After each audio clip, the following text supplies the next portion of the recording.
Salary देंगे, सरकारी नौकरी देंगे? बताओ, इतनी मामूली सी बात, 10 लाख रोजगार, 4.5 तो शिक्षा विभाग में खाली है, स्वास्थ्य विभाग में खाली है, 60% जूनियर इंजीनियर का बहाली खाली है। आप देखिएगा दरोगा जी के खाली है, सिपाही जी के खाली है। मार धांधली हो रहा है, मार लाठी मारा जा रहा। 5 साल से परीक्षा का रिजल्ट नहीं आ रहा है। जितना बुजुर्ग लोग हैं, पूछो अपने मम्मी पापा से, पेट काट के बाल बच्चा के पढ़ाई ले कि हमारे लड़का पढ़ लिख ली तो बुढ़ापा के सहारा बन जाए।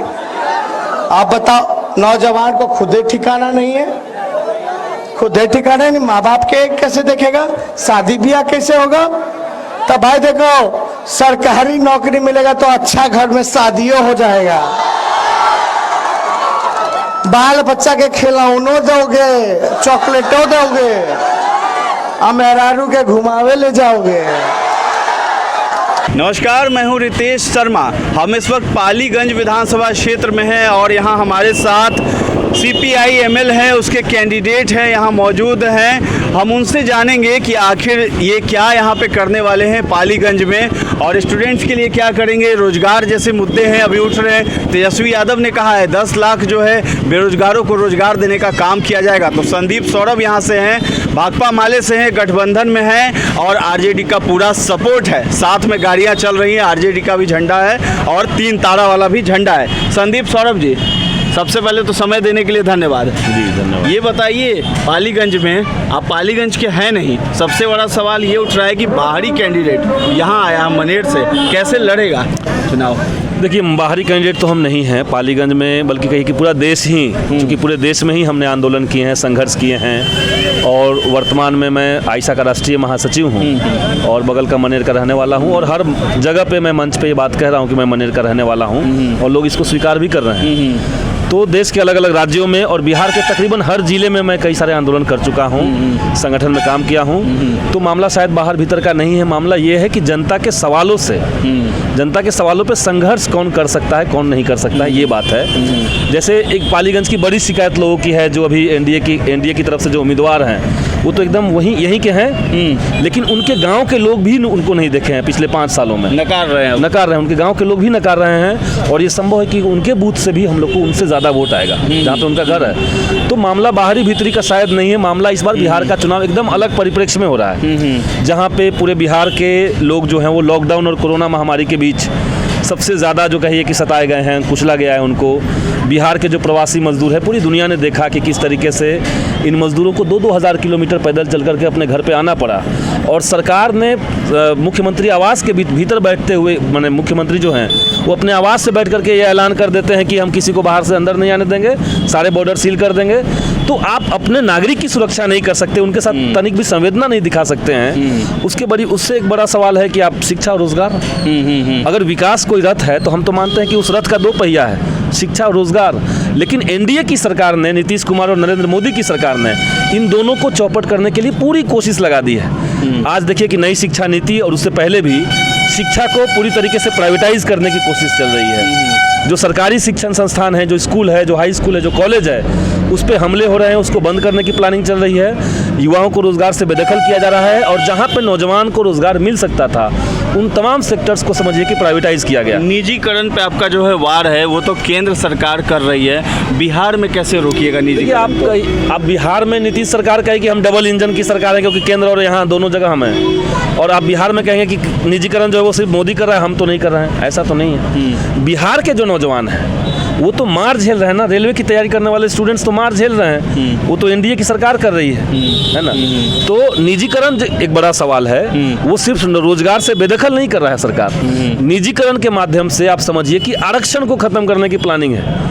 क्योंकि जब तक रेलवे या कोई सेक्टर सरकारी था तब तो उसमें आरक्षण था, लेकिन देश में प्राइवेट सेक्टर्स में आरक्षण नहीं है। तो जो प्राइवेट सेक्टर में तब्दील हो जा रहे हैं जो सेक्टर, वो सेक्टर में तब भी माने रोजगार तो है, लेकिन उस रोजगार के भीतर आरक्षण नहीं है। अगर दे दिया जाए प्राइवेट में भी, तो प्राइवेट सेक्टर में आरक्षण देके लोग दिखाएं। हम तो मांग कर रहे हैं कि जो प्राइवेट सेक्टर देश में है, दे दिया जाए तो निजीकरण फिर सही हो जाएगा। निजीकरण का बड़ा जो मोटो है वो, उसमें तो सामाजिक सुरक्षा नहीं है। मतलब हम कोई प्राइवेट कंपनी में काम करते हैं और लोग झेले हैं इसको नौजवान, तो आपसे 8 घंटे तक काम करवा करके बहुत कम पेमेंट मिल रहा है। ये सारी चीज सुविधा दुरुस्त अगर हो जाए और उनको पेंशन मिलने लगे, जो सरकारी सुविधाएं मिलने लगे, तब वो निजीकरण रहेगा ही नहीं। तो निजीकरण का बड़ा मकसद है कि आप जनता के प्रॉफिट से बने हुए स्ट्रक्चर के ऊपर कोई पर्सनल मुनाफा कमा रहे हैं। स्ट्रक्चर जनता का है, रेल की पटरी जो है वो जनता की है, लेकिन उस पटरी पर जो दौड़ने वाली ट्रेन है वो प्राइवेट है। उस पर मुनाफा कमाने वाली जो ट्रेन है वो प्राइवेट है। अपनी जीत से कितने प्रतिशत आश्वस्त हैं यहाँ पर? जीत के प्रति मैं आश्वस्त हूँ, क्योंकि यहाँ पे नौजवानों का एक बड़ा हुजूम हमारे साथ आ चुका है। जो लोग पिछले 6 साल में नरेंद्र मोदी की सरकार का जो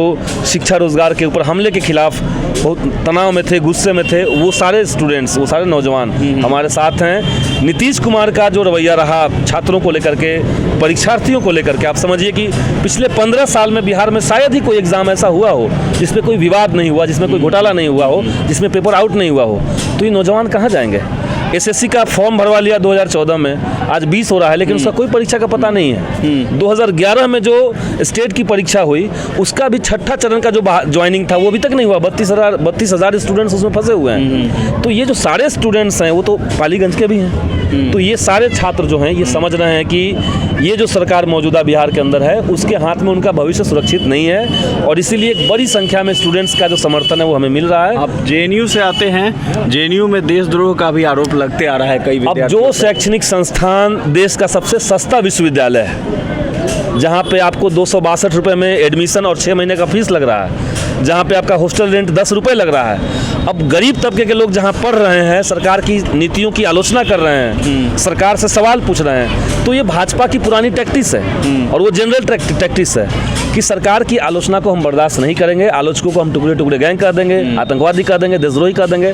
अब आप एक एग्जाम्पल लीजिए, 2017 में नरेंद्र मोदी की सरकार ने चंडीगढ़ में स्थित एक पंजाब यूनिवर्सिटी है, वहाँ पे जिस कोर्स का फीस 7,000 रुपये थे उसको बढ़ा करके 90,000 किया, 7 से 90, 1100% का फी हाई किया।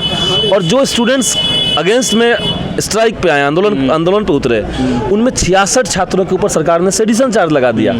तो आप तो देशद्रोह का मुकदमा उन लोगों पे लगा रहे हैं जो कह रहे हैं कि हमारा फीस नहीं बढ़ना चाहिए।